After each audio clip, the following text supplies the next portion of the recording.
오늘은 창세기 18장에서 19장 소돔과 고모라에 관하여 말씀 나누겠습니다. 배경은 이렇습니다. 천사 셋이 아브라함의 집을 방문한 후에 그들이 일어나서 소돔으로 향합니다. 18장 20절에 여호와께서 이르시되 소돔과 고모라에 대한 부르짖음이 크고 그 죄악이 심히 무거우니 내가 이제 내려가서 그 모든 행한 것이 과연 내게 들린 부르짖음과 같은지 그렇지 않은지 보고 알려하노라. 하나님은 소돔과 고모라를 멸망시키려는 결정을 가볍게 여기지 않으십니다. 하나님의 방문은 멸망이 그들의 죄악에 대한 형벌임을 보여주죠. 이 본문을 근거로 세상에서 일어나는 모든 일에 대한 하나님의 지식이 어떤 식으로든 제한되어 있다고 가정할 이유는 없습니다. 하나님은 심판하시기 전 그 상황을 엄격하고 면밀하게 살펴보십니다. 여기서 부르짖음은 억울하게 죽임당한 희생당한 영혼들일 것으로 보여집니다. 아브라함은 하나님께서 소돔과 고모라를 멸하신다는 이야기를 듣고 그의 조카 롯을 생각하였습니다.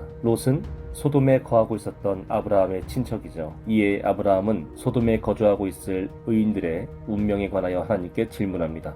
그곳에 만약 50인의 의인이 살고 있다면 그들도 악인들로 인하여 함께 멸하려 하시나이까? 이는 곧 하나님이 공의롭게 행하신다는 확신을 구하려 하는 것으로 보여집니다. 공의의 하나님은 멸하지 않으신다고 답하시죠. 이렇게 이야기를 하다가 결국 의인 10명까지 내려옵니다. 다행히 하나님께서는 의인이 10명만 있다 하더라도 멸하지 않으신다고 약속하셨죠. 이에 아브라함은 설마 저 큰 도시에 10명도 없을까? 조카 롯의 가족, 지인들만 해도 10명은 되겠지 라고 생각하였습니다. 지금 우리가 살고 있는 이 대한민국, 세계에서도 가장 안전한 치안을 자랑하는 나라죠. 비록 남북이 분단되어 휴전 상태라곤 하지만 이미 반세기 이상 전쟁은 일어나지 않고 있고 사람들은 전쟁은 나지 않을 것이라는 확신을 가지고 살아가고 있습니다. 하지만 계속 나라를 위해 기도하는 깨어있는 성도들의 기도로 인하여 하나님께서 한국을 지금까지 지켜주신 것이죠. 저녁쯤 두 천사가 소돔의 성문 쪽으로 걸어옵니다. 마침 성문에 앉아 쉬고 있던 아브라함의 조카 롯이 이들을 발견하고 자신의 집에 유하시다가 가시라고 청합니다.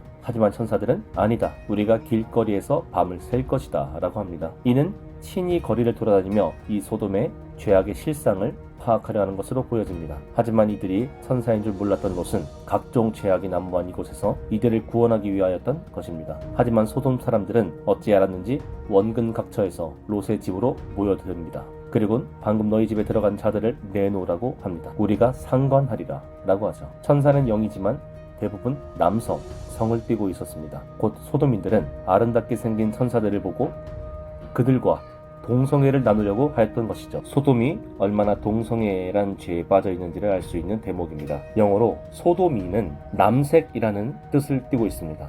남자 동성애란 뜻이죠. 이런 단어도 이 소돔에서 따온 단어입니다. 얼마나 악을 행하였던 곳인지 알 수 있죠. 선진국들은 대부분 동성애를 합법화하였습니다. 그 나라들은 동성 간의 결혼도 합법화했죠. 한국은 어떻습니까? 그나마 계속 반대해주는 교회들로 인하여 합법화가 무산되고 있습니다. 지금까지 나라를 지켜온 것은 평화를 유지하게 한 원동력은 그리스도인들의 존재입니다. 우리 대한민국마저 동성애를 합법화해버리면 더 이상 하나님을 경외하는 나라로 바로 설 수가 없을 것입니다. 퀴어 축제도 매년 시행되고 있습니다. 어린이도 보는 거리에서 음란한 옷들을 입고 엉덩이를 내보이며 동성애를 홍보합니다. 성소수자란 명목으로 보호받아야 한다고 합니다. 하나님이 가장 싫어하시는 죄입니다. 우리 그리스도인들은 힘이 닿는 데까지는 매년 발휘되는 이런 악법들에 대하여 강력하게 반대해야 할 것입니다. 천사들이 결국 보다 못하여 사람들의 눈을 멀게 해버립니다. 그리고 롯에게 시간이 얼마 없으니 지인들을 다 데리고 산으로 피하라고 하죠. 그래야 롯은 딸들의 사위들에게까지 가서 하나님이 곧 이곳을 멸하실 것이니 당장 같이 떠나자고 권합니다. 하지만 사위들과 친척들은 농담으로 여기죠. 곧 노아의 때와 같습니다. 천사들은 이들을 성 밖으로 내몰며 말합니다. 절대로 뒤를 돌아보지 말고 산으로 가라고 하죠. 하지만 롯의 아내는 결국 뒤를 돌아보고 맙니다. 이는 롯의 아내도 소돔 사람들에게 동화되어 그들 중 하나가 되었음을 암시합니다. 그녀가 하나님의 심판을 피하지 못했다는 것은 후대의 백성들에게 생생한 경고가 되고 맙니다. 결론을 맺겠습니다.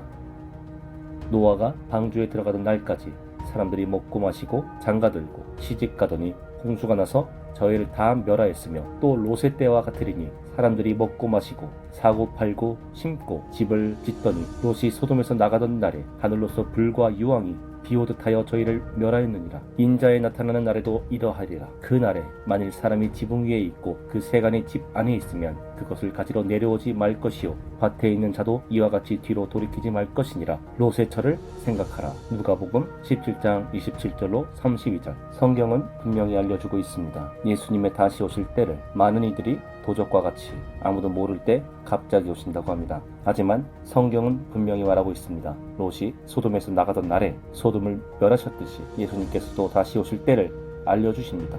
다시 오실 때의 징조들을 알려주시죠. 이런 징조들을 보고 대비하라고 미리 경고하십니다. 수많은 깨어있는 자들을 통하여 깨워주는데도 불구하고 듣지 않는 사람들은 결국 롯의 사위처럼 함께 버림받게 됩니다. 들을 귀를 주신 것이 얼마나 큰 축복인지 깨닫는 저와 여러분이 되시기를 소망합니다.